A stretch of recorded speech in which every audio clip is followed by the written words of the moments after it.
Si a veces te pones nervioso cuando ves una puerta abierta, cierra los ojos, libera tu corazón, corta la cuerda. No somos marionetas, somos humanos.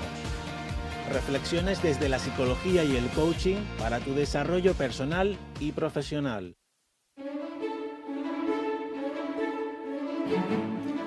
Hola, ¿qué tal? Muy buenas tardes y bienvenidos a Humanos, vuestro programa de desarrollo personal y profesional.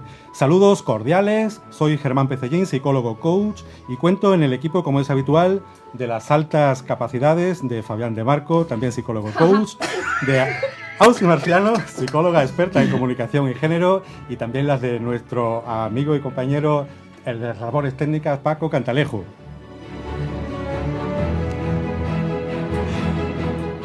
Hoy, 14 de marzo, hablaremos sobre un tema algo pendiente, tanto a nivel familiar como también en el propio sistema educativo.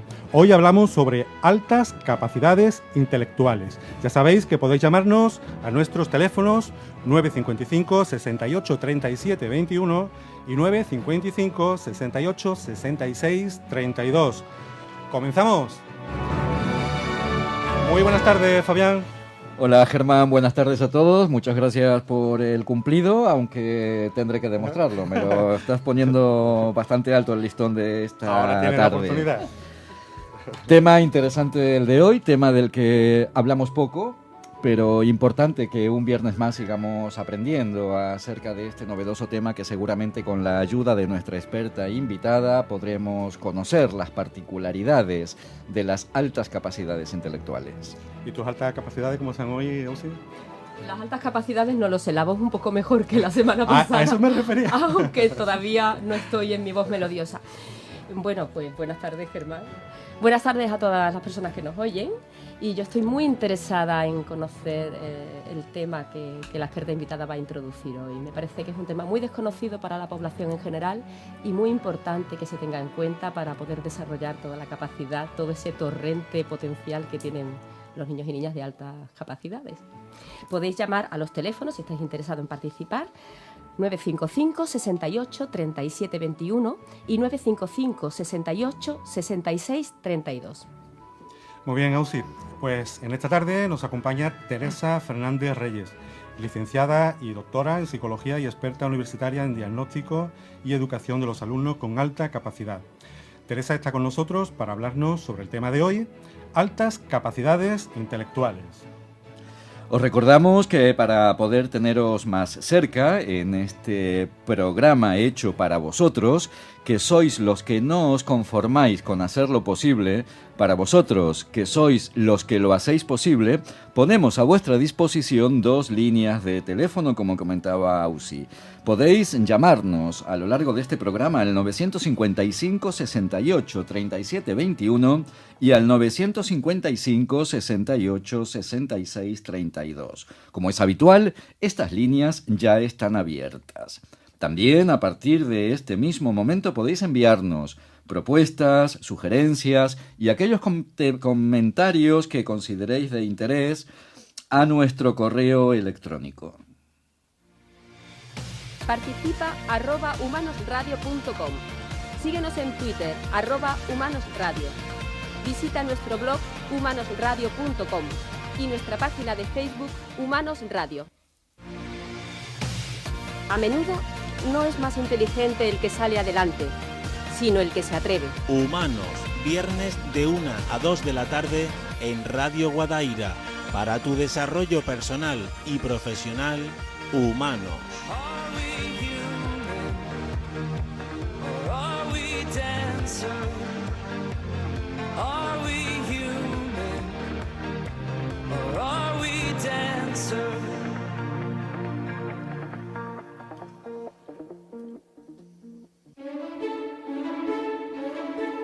El concepto de alta capacidad intelectual no está exento de discusión entre la comunidad científica debido a la variedad de teorías y modelos explicativos que hay sobre este tema.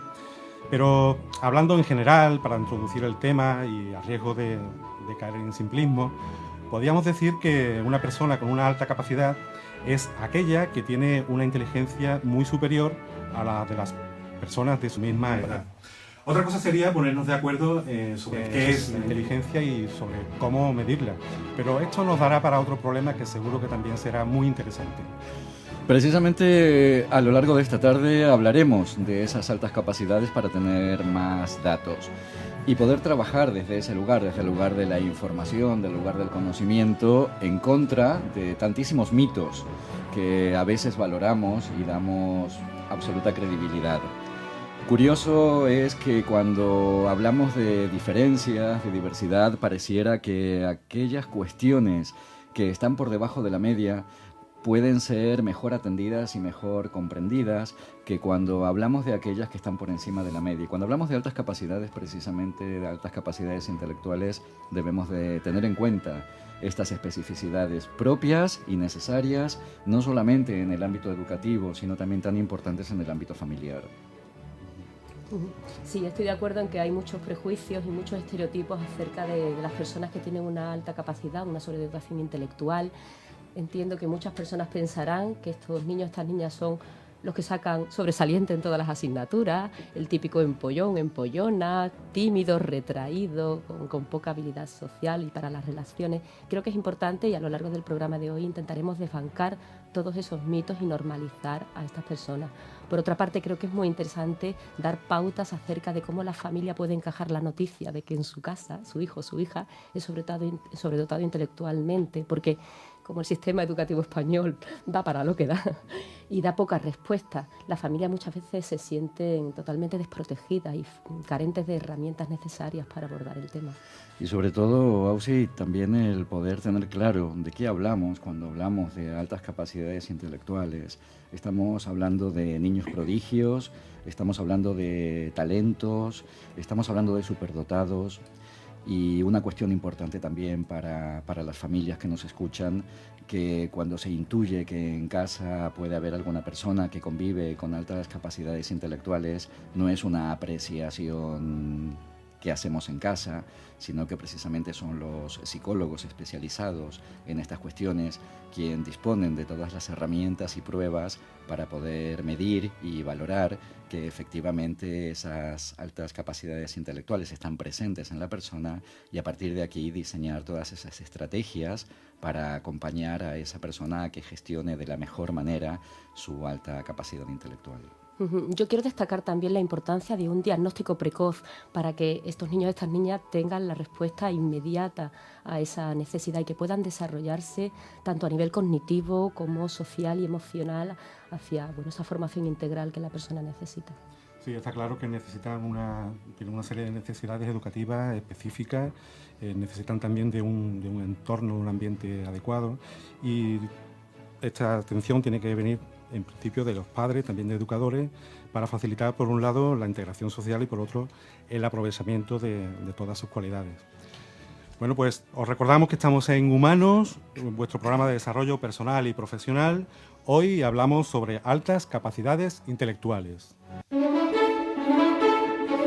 Para tu desarrollo personal y profesional, Humanos, programa patrocinado por Psicovir y Humanos Coaching. Nos acompaña María Teresa Fernández Reyes, licenciada y doctora en Psicología por la Universidad de Sevilla y experta universitaria en diagnóstico y educación de los alumnos con alta capacidad. María Teresa es directora del Centro Cádiz, Centro Andaluz de Diferenciación e Intervención en Superdotados, especializado en temas relacionados con altas capacidades y la sobredotación intelectual. Ha intervenido en diferentes jornadas y congresos como conferenciante y como profesora docente en diferentes cursos y asignaturas en las universidades de Huelva y Sevilla. Y cuenta además con numerosas publicaciones entre libros y artículos. Buenas tardes, Teresa, bienvenida. Es un placer y un honor que estés hoy aquí en Humanos para hablarnos sobre las altas capacidades intelectuales. Buenas tardes a todos vosotros y por supuesto el honor es mío. Yo tengo que agradecer el hecho de que me hayáis invitado para compartir este ratito y este tema tan interesante. Si me hubierais llamado para otro hubiera intentado aportar algo, pero este me apasiona y creo que es lo mío. Algo podremos aportar y entre todos sacar unas conclusiones. ¿Pero las altas capacidades las tienes tú? No. Yo soy muy trabajadora. Siempre decimos lo mismo. Lo importante es el trabajo y eso tiene que prevalecer sobre otras cuestiones. Teresa, bienvenida y muchísimas gracias por aceptar nuestra invitación para compartir este rato de viernes con nosotros y con todos quienes nos están escuchando, interesados en su desarrollo personal y profesional. Cada viernes contamos con expertos invitados que nos acompañan tratando temas que resultan de interés para nuestros oyentes. Y antes de adentrarnos en el tema en cuestión, nos gusta conocer a la persona que nos acompaña, nos gusta conocer la faceta más humana de la persona a la que entrevistamos. Perfecto. Por eso deseamos saber quién es Teresa. ¿Qué nos puedes contar sobre ti? Bueno, pues Teresa es una chica que es gaditana, que el origen es gaditano, que se afinca en Sevilla cuando se viene a estudiar la carrera de psicología, gustándome desde siempre. Es de esas carreras que se hacen realmente por vocación, que gusta y que en cierta manera ves que puedes servir o puedes hacer algo útil relacionado con el tema. Una vez que me vengo a Sevilla, inicio la carrera, terminamos la carrera, empezamos a trabajar y sí que es verdad que a mí si hay algo que me ha motivado siempre es el hacer lo que realmente te gusta y lo que crees que puedes hacer y estar convencido de que si te gusta puedes hacerlo. En ese sentido, creo que, y a lo mejor es un reflejo o lo que intentamos transmitir muchas veces en nuestro trabajo, tienes que tener un peso detrás importante y un apoyo de tu familia, de tus padres. Yo he tenido la suerte, junto con mi hermano, de que nos han incentivado y motivado siempre a hacer lo que realmente queríamos. Y en el momento que hemos decidido tirar cada uno por un lado, los dos somos de profesiones liberales, autónomos, él es arquitecto, yo psicóloga, pero nos han animado siempre, si esto es lo que quieres, venga, luchamos, te ayudamos en lo que podemos, pero iníciate en lo que te gusta, no esperes, no pierdas tiempo y aprovecha. Entonces, en ese sentido, yo siempre tengo que empezar agradeciendo pues a mi familia por el apoyo que me dio en el momento que decidí, voy a poner una consulta, venga. También tengo que agradecer mucho que en esos momentos, en nuestra época, por lo menos en la mía, cuando estudiábamos la carrera, no teníamos práctica. Te tenías que buscar un poco las habichuelas, a ver esto de la psicología realmente qué es, porque una cosa es verlo a nivel teórico en el aula y otra cosa es decir, a mí lo que me gusta es hablar con la gente, estar con gente, pasar pruebas, trabajar con niños. Siempre digo que tengo que agradecer. Y por eso en nuestro centro siempre contamos también con alumnos de práctica y que hacen el practicum partiendo de la base de que yo estoy súper agradecida a la persona que la primera vez me dio la oportunidad de entrar en su sitio de trabajo y ver lo que era realmente la psicología. Después he tenido la suerte de verlo en varios sitios y fue lo que me ayudó a decir, venga, me lanzo porque creo que tengo la seguridad para poder hacerlo yo. Entonces en ese momento, después ya hay infinidad de circunstancias a lo largo de tu vida, ¿no? Después ya formas otra familia, que es la tuya, que por supuesto tienes que necesitar ese apoyo por parte de los que tienes justo al lado, ¿no? Todos los días para poder desarrollar y desempeñar tu profesión. Pero la base, el amor hacia una profesión, la pasión por una profesión, y creo que eso después se transmite en el día a día y en el trabajo que se hace día a día con familias, con padres, con niños, con compañeros, con todos los que tienes alrededor. Teresa, y remontándonos un poquito en el tiempo, tampoco tanto, de los recuerdos que guardas de tu época de infancia, ¿cuáles son los que podrías compartir con nosotros en esta tarde?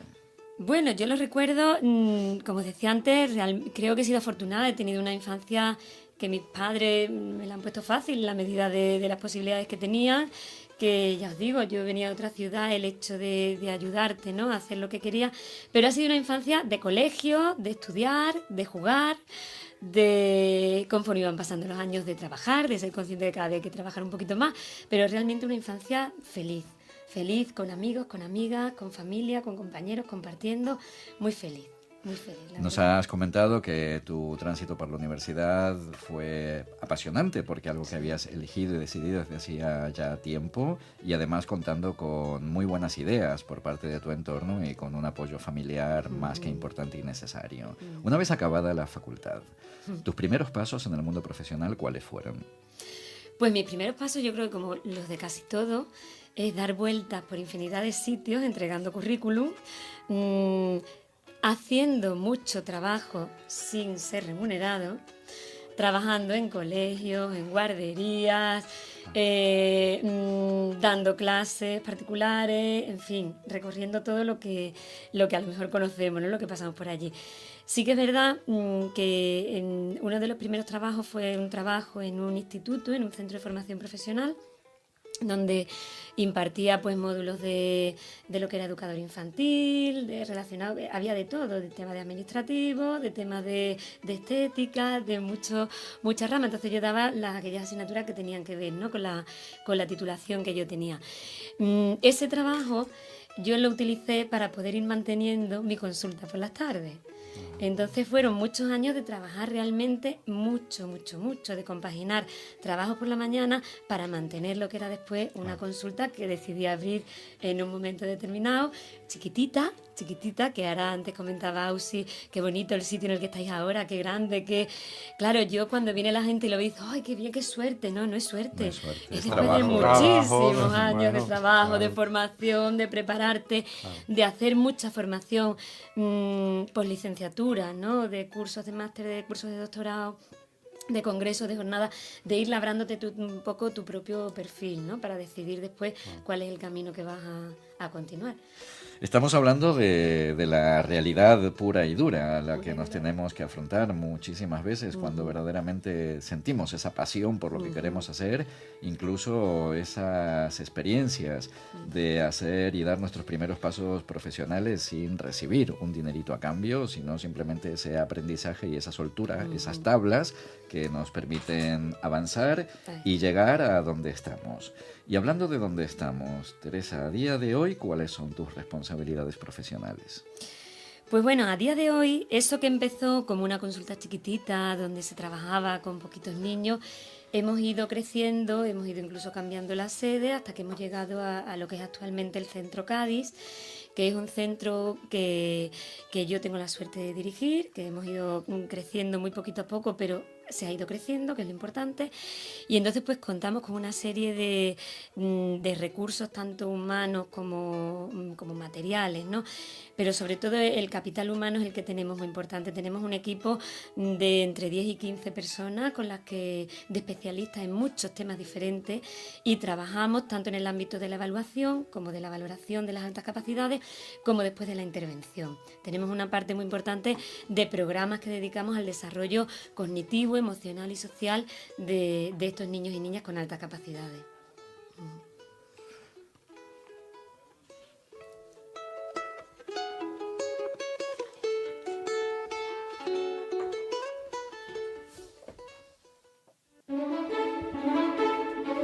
Para tu desarrollo personal y profesional, Humanos, programa patrocinado por Psicovir y Humanos Coaching. Teresa, y entrando en la materia de hoy, ¿qué entendemos por alta capacidad intelectual? Bueno, pues como bien decíais al principio, el concepto de alta capacidad es un concepto que ha dado un giro en unos años. Antes la tendencia era exclusivamente hablar de superdotado. Y además teníamos una concepción muy monolítica de lo que era la inteligencia, y basábamos que la sobredotación o la superdotación era la base principal, estaba en un cociente intelectual tener más de 130, que ya indicaba que era una capacidad intelectual muy superior. ¿Qué ocurre? Que afortunadamente todas las teorías de la inteligencia van evolucionando y van tomando un giro, sobre todo por saber de forma más específica cuáles son las capacidades de cada persona. Pero las capacidades son mucho más que un CI. Es más, los técnicos, los que conocemos lo que son las pruebas de inteligencia, al final un CI es un resultado, es un número de una serie de habilidades que se evalúan. Con lo cual era un poco ilógico decir, este niño es un superdotado porque tiene un 130. ¿Qué ocurría? Nosotros desde hace tiempo nos gustaba indagar en ese 130. ¿Qué teníamos por ahí? Resulta que a lo mejor ese 130 nos lo daba un área verbal, pero no nos lo daba todo. Uno de los problemas que teníamos respecto a la respuesta educativa, cuando decíamos, tiene más de 130, lo adelantamos de curso, y a lo mejor el niño o la niña no iba bien. ¿Por qué? Porque no era bueno en todo. Solo destacaba en un área que había hecho que esa puntuación fuera muy elevada. ¿Cuál es la tendencia de hoy en día? ¿Qué entendemos hoy en día por alta capacidad intelectual? Yo siempre lo explico de la siguiente manera. La alta capacidad intelectual es el nombre y detrás podemos ponerle 3 apellidos diferentes. Podemos tener el apellido de sobredotación, podemos poner el apellido de talento simple o podemos poner el apellido de talento complejo. Fijaros la diferencia tan grande, porque cuando hablamos de sobredotación hablamos de 6 habilidades cognitivas, entre ellas la numérica, la lógica, la verbal, la perceptiva, la memoria, donde tenemos que tener unas puntuaciones percentiles. Los percentiles son del 1 al 100, es decir, donde se sitúa el niño o la niña entre 100 niños y niñas de su misma edad cronológica. Tiene que estar por encima del 75 en esas 6 áreas cognitivas y además en la creatividad. Hablamos de un niño creativo. ¿Cuál es la definición coloquial que podemos decir del superdotado? Es bueno en todo. No brillante en todo, ni fantástico en todo. Es bueno en todo y además es creativo. ¿Qué pasa con un talento simple? Es el niño o la niña que destaca mucho en un área nada más. Ahí hablamos, cuando hablamos de percentiles a partir de 95. Es lo que conocemos coloquialmente. Es un crack en matemáticas, es un hacha en la música. A nivel visual es que lo ve perfectamente. Es ese área el que predomina en ese niño o esa niña. Es alta capacidad, pero es un talento simple del tipo que sea. Cuando hablas de percentil 95, Sí. ¿a qué te refieres? Para que lo entendamos todos. Los percentiles son puntuaciones del 1 al 100. Sí. Entonces, entre 100 niños y niñas, ¿dónde se sitúa ese niño? En el 95, es decir, hay 94 por debajo en esa capacidad. Y solo habría 4 o 5 por encima. Perfecto. Ahí es donde se hace actualmente más hincapié. Cuando hablamos de un talento complejo, cuando el niño o la niña destaca en 3 áreas. ¿Cuáles son los talentos complejos más habituales o los más conocidos, por así decirlo? El académico y el artístico. ¿Qué tiene que tener un niño que tiene un talento complejo académico? Tiene que ser bueno en el razonamiento verbal, en el lógico y en la memoria. Tiene 3 pilares básicos para tener un desarrollo académico fantástico. Pero no tiene que ser creativo. Es académico, niños que quieren trabajar y fichas y actividades y lo que le encanta es el cole y son carne de cañón de cole. ¿Cuál es el talento complejo artístico? Aquel que destaca en el área espacial, en el área perceptiva y en la creatividad. Entonces, si aclaramos estos 3 apellidos, lógicamente eso nos va a hacer darle una respuesta mucho más específica y adecuada al alumno.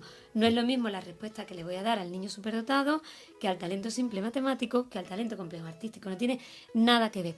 Pero los 3 son altas capacidades. Ahora mismo estarían definidos por ley como alumnos con necesidades específicas de apoyo educativo por presentar una alta capacidad intelectual, asociado a sobredotación, talento simple o talento complejo. Perfecto. Teresa, Bueno. nos has dejado con la boca abierta. Una alta capacidad. Bueno, vale. Cuando hablamos de altas capacidades intelectuales, ¿hablamos de niños que ya nacen con ellas? ¿O podemos hablar de niños que adecuadamente estimulados pueden llegar a tener una alta capacidad intelectual? A ver, eso es una duda y un debate que nos surge siempre. Lógicamente hay una parte innata y hay una parte que viene a nivel genético. De hecho, nosotros estamos en estos momentos desde el centro, que en el centro también intentamos promover mucho la investigación sobre este tema porque vemos que hay muchas lagunas, ¿no? Y muchos vacíos y espacios en blanco. Ahora mismo estamos realizando una investigación en la que estamos evaluando voluntariamente, si los papás quieren, a los padres de los niños que acuden a los programas que ya están evaluados.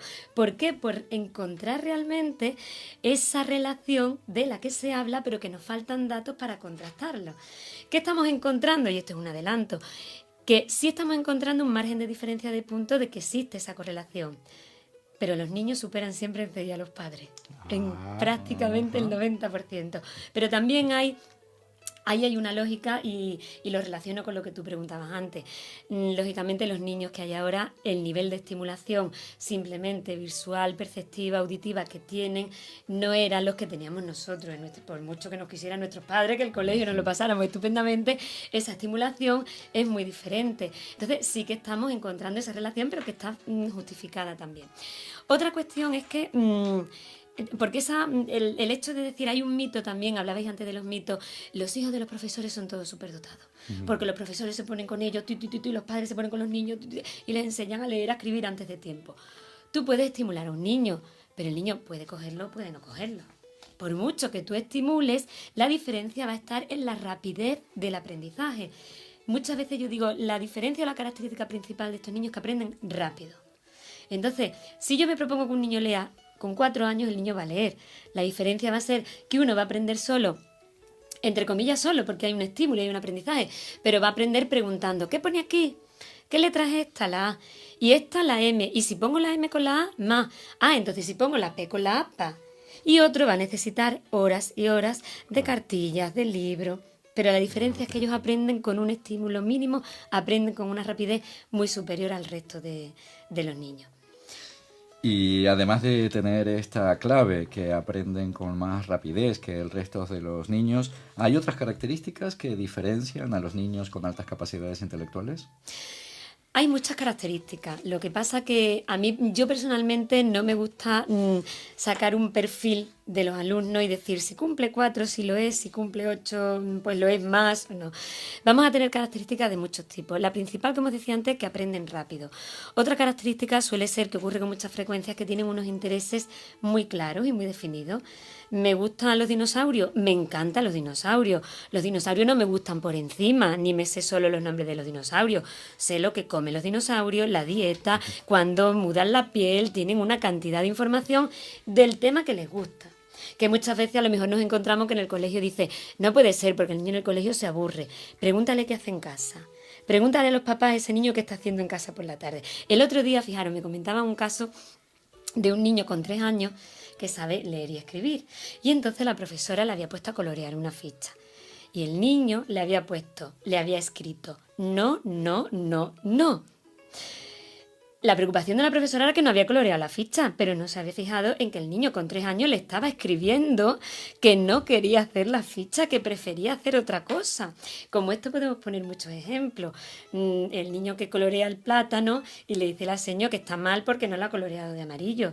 Y el niño, es que de amarillo es muy aburrido.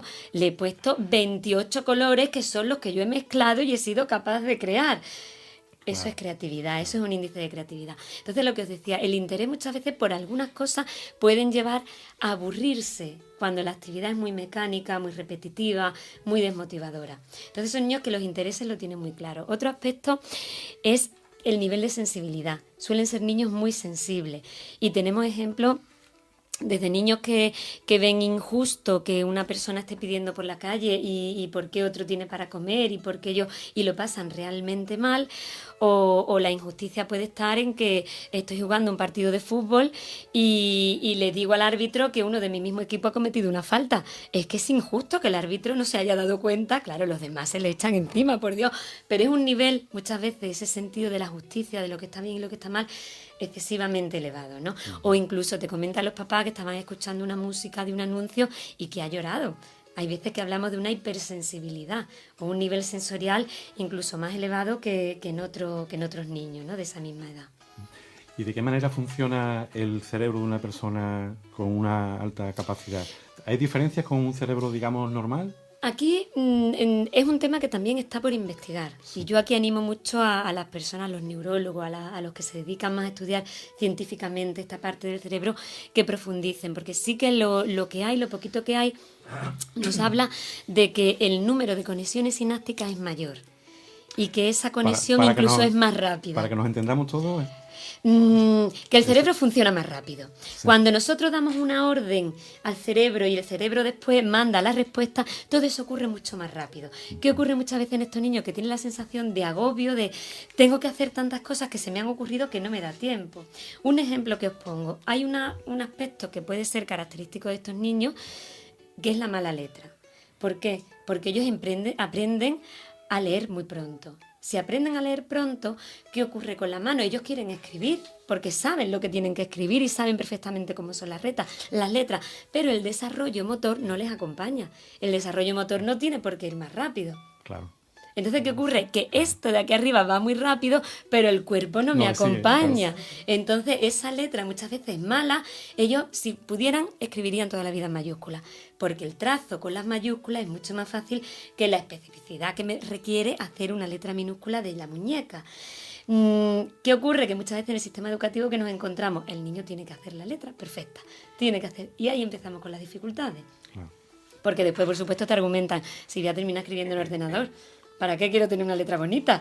¿De qué me sirve que la A le dé la manita a la E cuando puedo estar haciendo otras cosas mucho más interesantes que tener una letra perfecta? Y me imagino que hay argumentos también tendrán bastantes.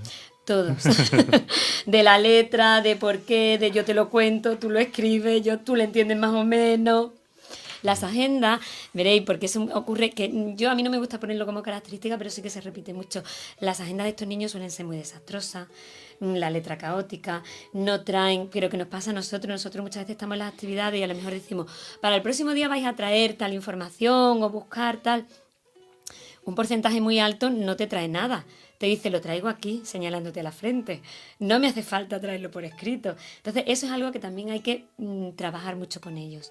Ese orden, esa estructura, porque después decimos, la inteligencia también es una herramienta peligrosa y te puede ayudar a acomodarte en exceso. Entonces no creas hábitos, no creas, digamos, una sistematización de lo que es unas pautas de trabajo, de saber cómo organizarte. Y ahí es cuando hablamos, que ya hablaremos luego, del fracaso de las altas capacidades. Teresa, y cuando estamos hablando de niños con altas capacidades intelectuales, ¿qué evolución es la que estos niños tienen en su camino hacia la adolescencia o hacia la etapa adulta? Ahí la evolución depende mucho, que también hacía referencia antes, de la detección precoz. Yo os pongo un ejemplo. Cuando llega alguien a nuestro centro para evaluar, cuando son pequeñitos, normalmente llegan porque hay una curiosidad por parte de la familia o hay un despertar. Aquí hay algo que no es lo que yo veo que hacen el resto de los niños en el parque, o la forma de hablar, o la forma de expresarse.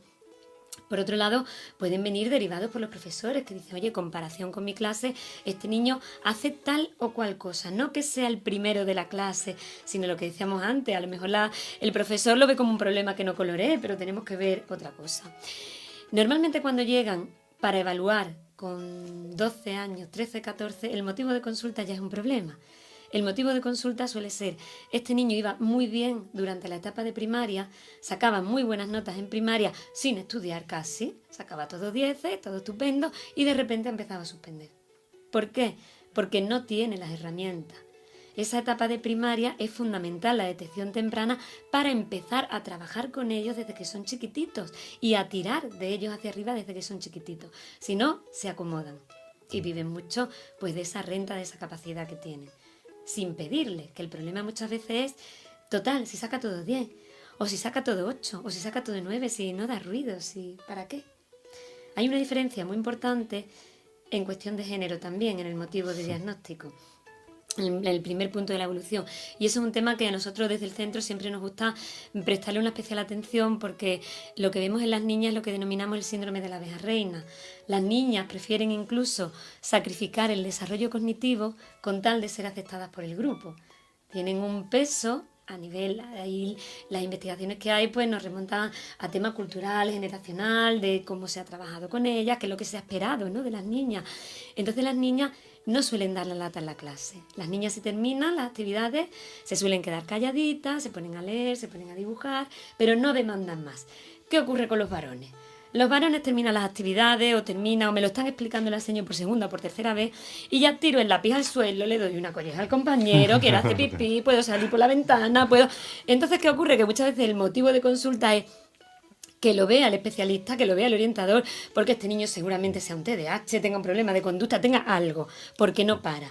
Fijaros el origen tan diferente que ocurre, que hay muchos más niños evaluados que niñas evaluadas. Entonces, ¿podríamos entender que ser inteligente, por ese hecho, tenemos un problema? Yo no lo entiendo como un problema, y a mí no me gusta ver las altas capacidades como un problema. El problema muchas veces está en que no sabemos entenderlo, en que no sabemos realmente detectarlo. El problema lo tenemos los demás. Porque nos falta la formación y la información. Por eso, de verdad, yo el hecho de que hagáis programas como estos, que se divulgue el tema de las altas capacidades, entiendo que es fundamental para ayudar a normalizar el tema. Siempre decimos, ojalá sea tan normal en un colegio el hecho de que un niño salga a un apoyo de refuerzo de lectoescritura, tan normal como el que salga uno de altas capacidades a hacer un programa de enriquecimiento cognitivo, tan normal. ¿Qué ocurre? Que claro, si no sabemos de qué estamos hablando, empezamos a tener unas expectativas diferentes, unas ideas erróneas, y empezamos a lo mejor a no actuar correctamente. ¿Y qué problemas suelen sufrir estas personas, estos niños? Pues los primeros problemas, si el niño no se encuentra adaptado en el centro educativo, uno de los primeros problemas es la desmotivación y el no querer ir al colegio. Entonces ahí nos empezamos a encontrar con un problema grave, que muchas veces es el primer motivo de consulta, es decir, es que tengo un niño que está somatizándome en exceso, que dice que le duele la barriga, que dice que le duele la cabeza. El problema es que no quiere ir al colegio porque se aburre. Una vez que tenemos detectado, lo que tenemos que hacer muy bien también, y es un aspecto muy importante en estos niños, es el tema social. Se dice también que los niños de altas capacidades tienen dificultades en las habilidades sociales. Yo estoy convencida de que no las tienen. ¿Por qué? Porque nosotros, por ejemplo, en nuestro entorno, que trabajamos en grupos con estos niños, grupos de 8, 10 niños, después hacemos actividades con grupos mucho mayores. Allí no hay ningún problema social. Yo siempre digo, invito a que vengan una tarde a ver trabajar a los niños, porque entre ellos se entienden perfectamente, son niños normales. Una madre decía, deberían tener antenitas para que así se les diferenciara bien. No, tú vas allí al centro o en un entorno donde los niños realmente estén ajustados y los niños no tienen problema a la hora de relacionarse. ¿Dónde puede venir la dificultad? Que, como decíamos antes, si le habla a un compañero de su misma edad de lo que come el dinosaurio, de una serie de características en profundidad, llega un momento que a lo mejor el compañero dice, es que ya no me estoy enterando de lo que me está contando. Claro.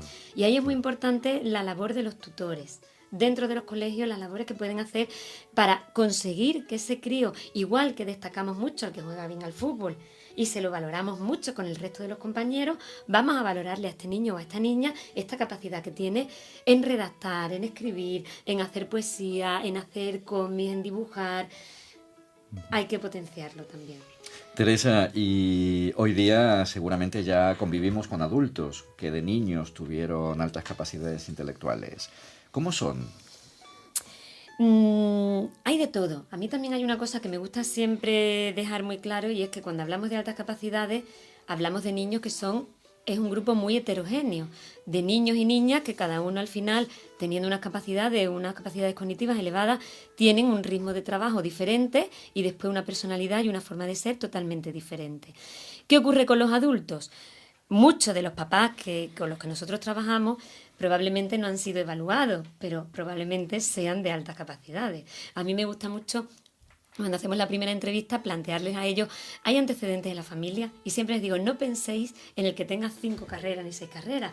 A lo mejor podéis pensar en vuestra abuelita que tuvo 9 hijos y que fue capaz de sacar a los 9 hijos hacia adelante. Eso es la alta capacidad también. Que hablabais también al principio, ¿qué es la inteligencia? ¿Solo lo que miden los test o no? O hablamos de unas capacidades y unas habilidades para adaptarte, ¿no?, al entorno que tenemos alrededor.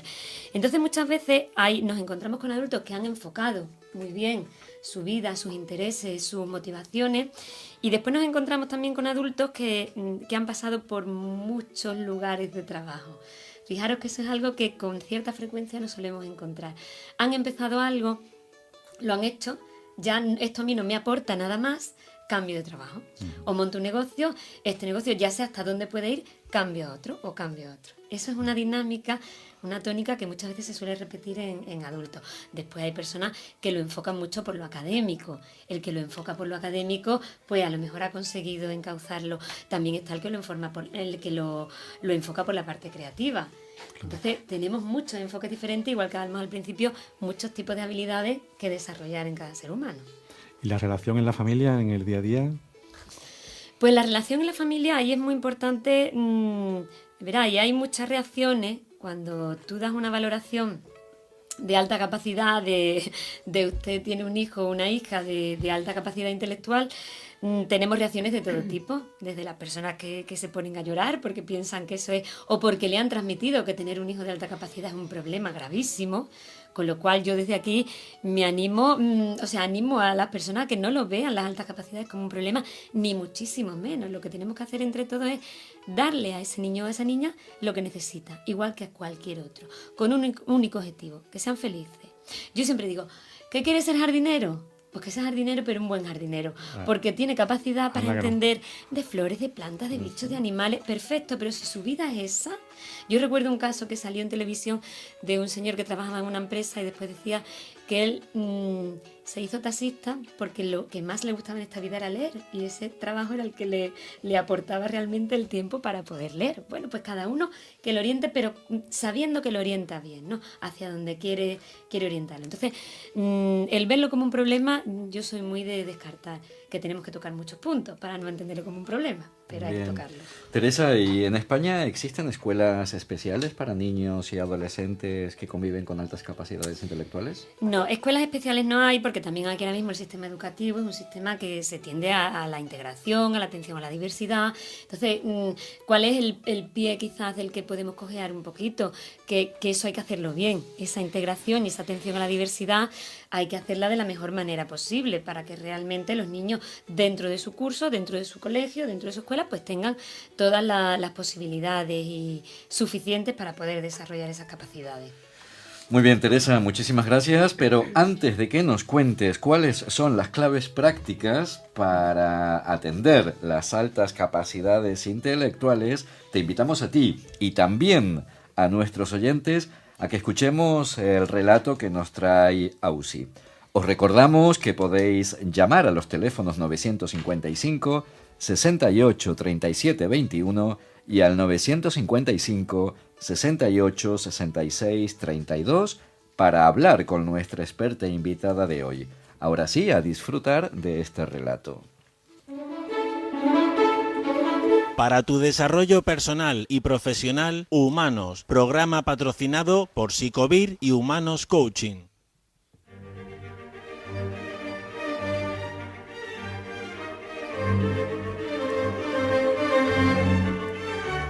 Hubo una vez 2 niños de una inteligencia y capacidad increíbles.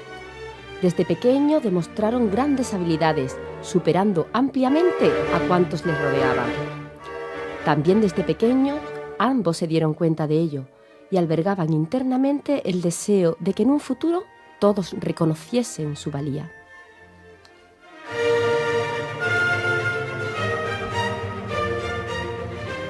Los 2, sin embargo, crecían de forma distinta. El primero utilizó toda su habilidad e inteligencia para desarrollar una carrera meteórica y mostrar a todos su superioridad. Participaba y vencía en todo tipo de concursos, frecuentaba todas las personas y lugares importantes y era magnífico haciendo amigos entre la gente influyente. Aún era muy joven cuando ya nadie dudaba de que algún día sería la persona más sabia e importante del país.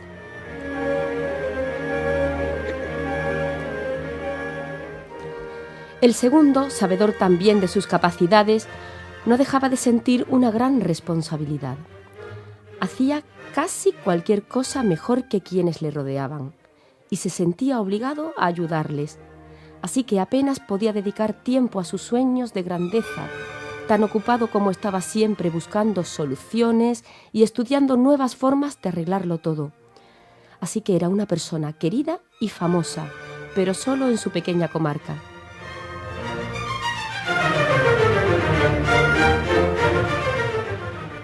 Quiso el destino que una gran tragedia azotara a aquel país, llenándolo de problemas y miseria.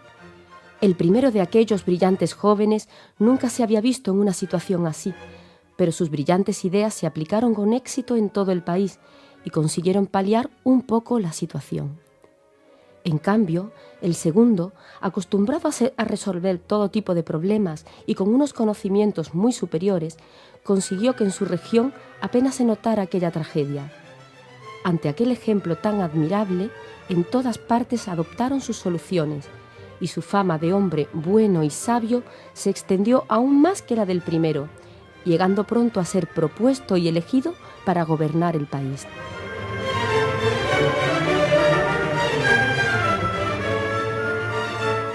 El primero de aquellos grandes hombres de increíble inteligencia comprendió entonces que la mejor fama y sabiduría es la que nace de las propias cosas que hacemos en la vida, de su impacto en los demás y de la exigencia por superarnos cada día.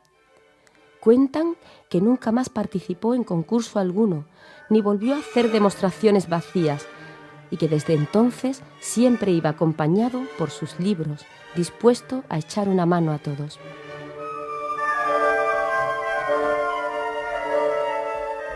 Dos niños inteligentes. Un cuento de Pedro Pablo Sacristán. Como padres debemos detectar a tiempo una alta capacidad en nuestros hijos para evitar problemas y aprovechar todas sus potencialidades. También está en nuestras manos guiarlos para que las desarrollen no solo en su propio beneficio, sino también para el bien común de la sociedad. ¿Cuál es tu opinión? Déjanos tus comentarios en nuestro muro Humanos Radio de Facebook. Hay quien ve las cosas y se pregunta por qué. Yo las veo tal y como podrían ser y me digo, ¿por qué no? Humanos, viernes de 1 a 2 de la tarde en Radio Guadaira. Para tu desarrollo personal y profesional, Humanos.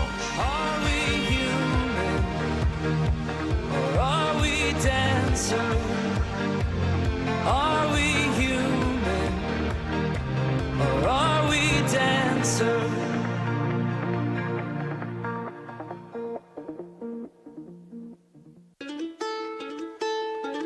Muy rápidamente, Fabián, ¿qué destacas del hablado? Me quedo con muchas cosas que comparte Teresa con nosotros. Me llama la atención cuando habla de características de niños que conviven con altas capacidades intelectuales, la gran sensibilidad que todos ellos poseen ante cosas poco justas y la forma en que tienen tantísimas ganas de aprender temas concretos, desarrollándolos casi al máximo y convirtiéndose en verdaderos expertos de aquello que les interesa, además del aprender de la forma tan rápida como aprenden. ¿O sí? Pues mira, yo será por deformación profesional, de ser experta en género, me quedo y me sorprende lo que ha comentado Teresa sobre el síndrome de la abeja reina y cómo las niñas en esa...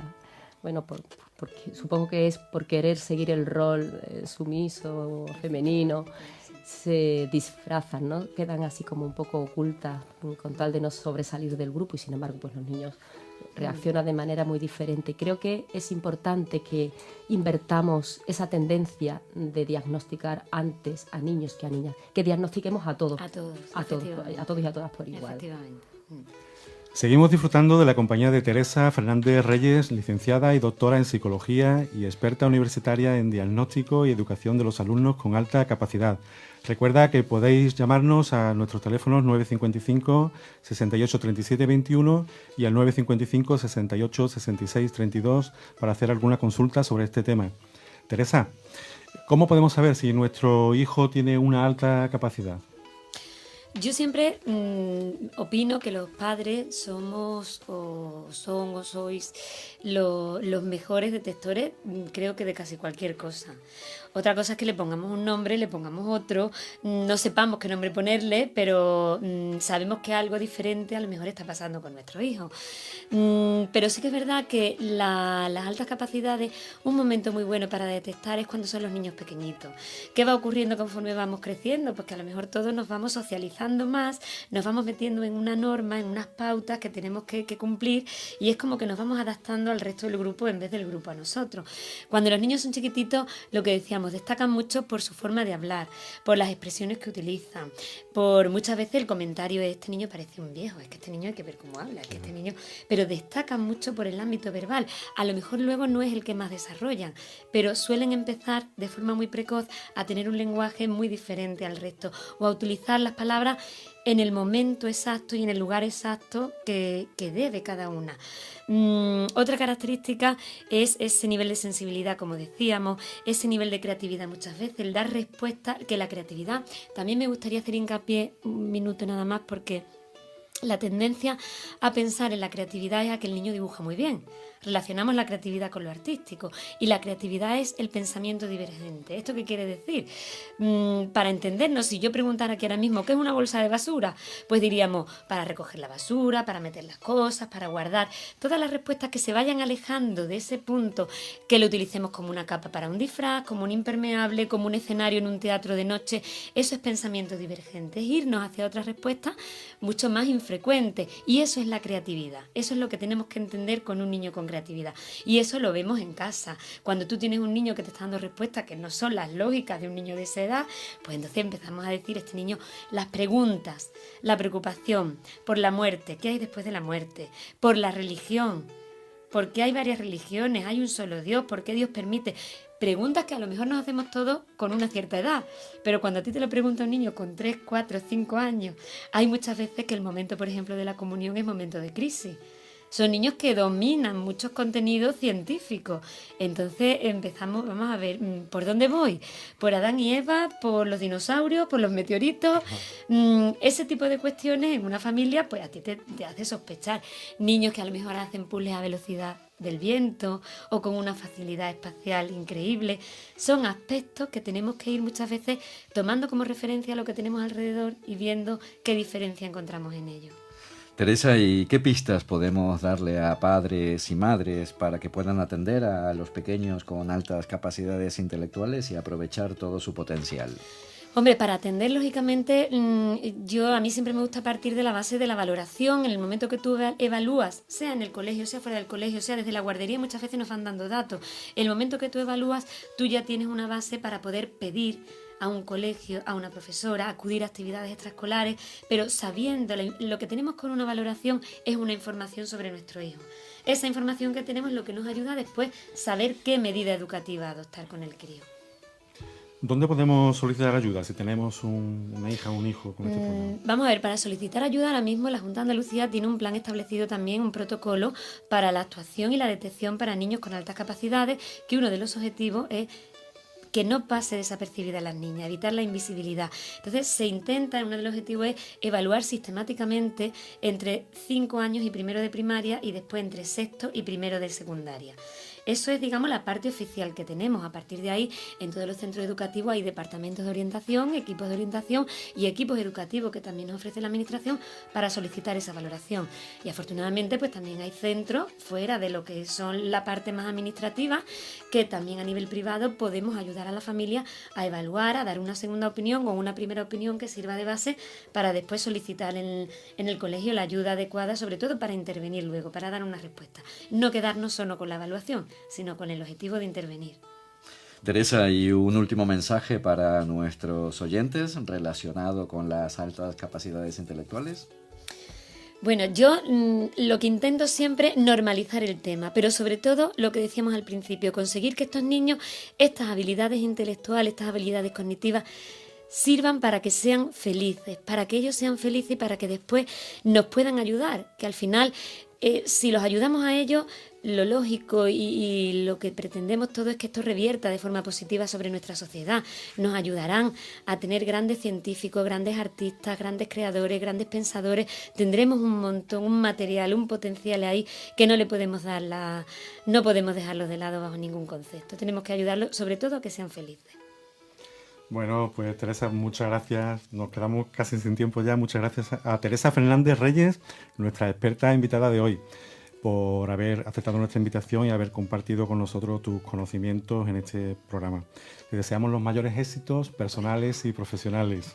Muchas gracias. Muchísimas gracias a vosotros y os deseo igual lo mejor porque hacéis una labor muy importante. Muchísimas gracias, Teresa, también a ti por tu compañía y por haber permitido compartir estas cuestiones relacionadas con las altas capacidades intelectuales, habernos dejado acercarnos más y terminar este programa teniendo muchos más datos tan necesarios y de una manera tan entrañable como lo has hecho. Muchas gracias. Mucha suerte en tu trabajo. Muchísimas gracias.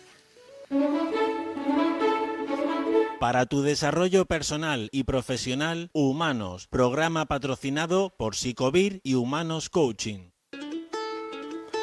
Os recordamos que podéis contactar con nosotros a través de nuestro correo electrónico y hacer vuestras sugerencias sobre aquellos temas que sean de vuestro interés para que los tratemos con nuestros expertos invitados aquí en Humanos. Sí, he visto que han entrado algunos correos.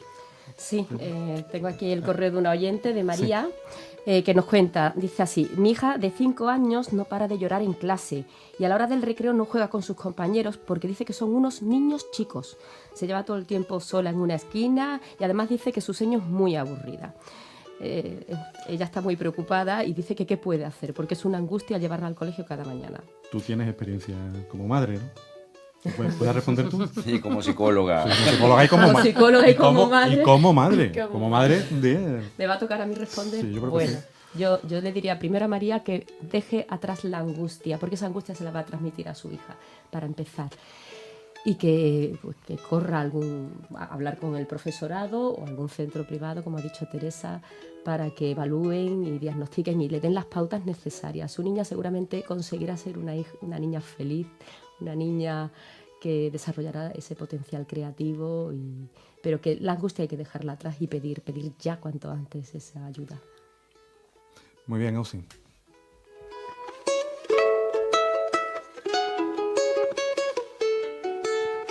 Ausi, ¿tienes alguna recomendación para esta semana? Por supuesto, y no podía ser otra que un libro cuya autora es nuestra invitada de hoy. Se titula ¿Cómo saber si mi hijo tiene altas capacidades? Una guía para padres. Teresa Fernández Reyes y una coautora, Teresa Sánchez Chapela. Esta guía surge como respuesta a las demandas detectadas a partir de numerosas entrevistas, reflexiones y conversaciones con padres de niños con altas capacidades intelectuales. Las autoras, reconocidas especialistas en el desarrollo del talento y la inteligencia de los niños, pretenden compartir su experiencia y saber que estos padres pueden ayudarle y profundizar en el conocimiento de las características específicas de individuos con altas capacidades, sobredotación intelectual o talentos. Esta obra presenta las teorías más relevantes sobre las altas capacidades, informa acerca de las características singulares de estos niños durante su desarrollo evolutivo y de las medidas objetivas y subjetivas que facilitan la identificación y valoración, pero sobre todo de los sentimientos encontrados que surgen en las familias cuando se les confirman que su hijo o su hija posee una alta capacidad intelectual o talento y de cómo pueden actuar ante esta nueva situación. Para tu desarrollo personal y profesional, Humanos, programa patrocinado por Psicovir y Humanos Coaching.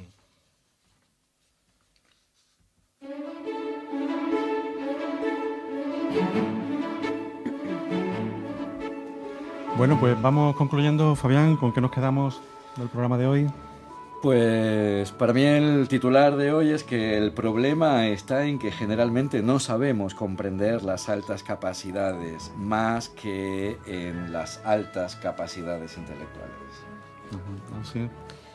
Yo quiero resaltar la importancia de que actualmente el diagnóstico se base en datos cualitativos y no meramente cuantitativos que tanto daño han hecho a las personas.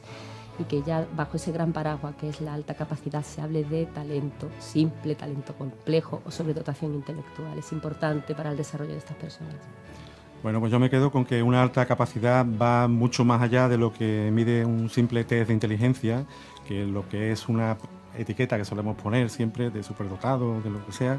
Detrás de esta etiqueta hay personas, hay niños con una gran capacidad de aprendizaje y unas necesidades específicas que debemos de atender correctamente.